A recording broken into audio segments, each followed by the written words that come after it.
Alright, so, I'm gonna keep this short. I saw a video yesterday. It was really well made. It was honestly artful. It was beautiful. I might link the channel. It was seriously just incredible. But it has a very similar style to what I do currently, except much better.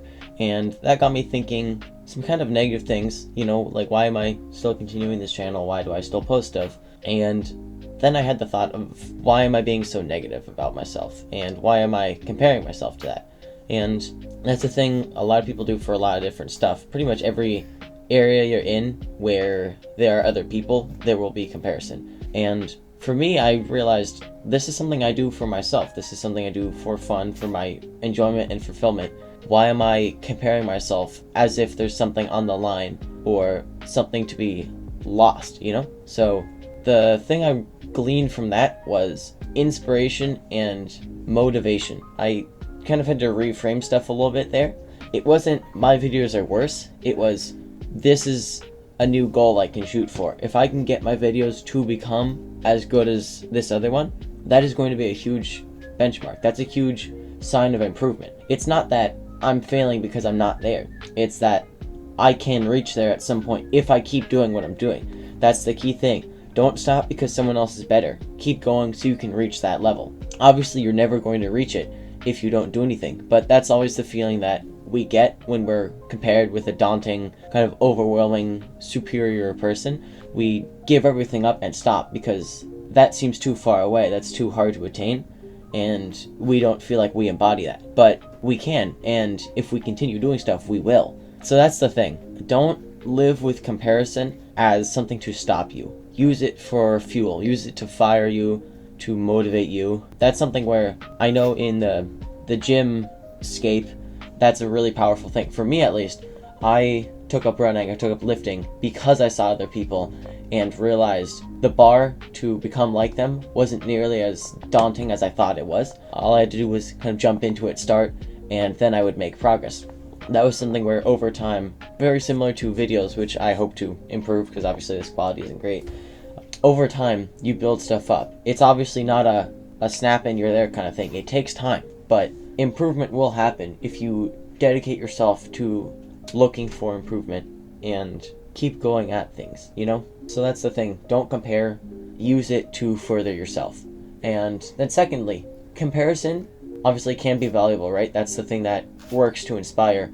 I would say fulfillment is great, but there are a lot of occasions where having some other drive like comparison, the want to improve, is still fairly valuable, Especially saying like a educational, like classroom setting, you need someone to push you beyond what you might do yourself. So there is extreme value to that. Same thing with like when I did cross country.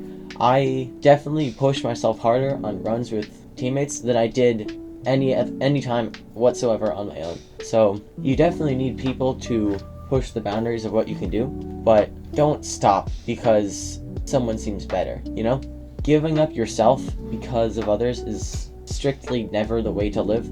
If you can find something better, a better way to reframe what you're doing, that you still push yourself, but also keep doing it for you, that's going to be significantly better than stopping anything just because it seemed too hard to achieve in the moment. Lastly, it's like, if you're doing anything for your personal fulfillment or joy, it definitely should not be something you compare.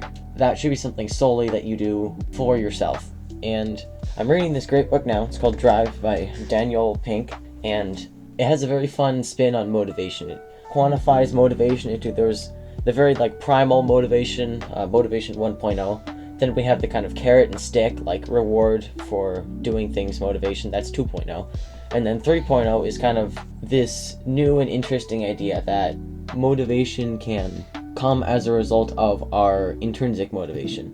It is like, it's stuff we generate goals for and seek purpose in that isn't necessarily motivated by anything beyond things we're looking to do for ourselves. And I wholeheartedly agree with that concept. So that's just to say, if there's something you're working on now, it doesn't have to have a distinct reward or goal in mind. It can be something that you do just for yourself, because that is a basic element of motivation and living that is totally fine to have, and in fact, it's something you should have, because it brings benefits to the mind and body that can't necessarily be found by comparison or forced action, you know? Some things you just need to do for yourself because you want to.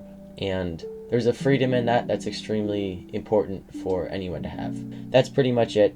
Don't get wrapped up in comparison. Use it as the fuel for growth and further your interests in a way that's positive to you and not done for what anyone else is expecting.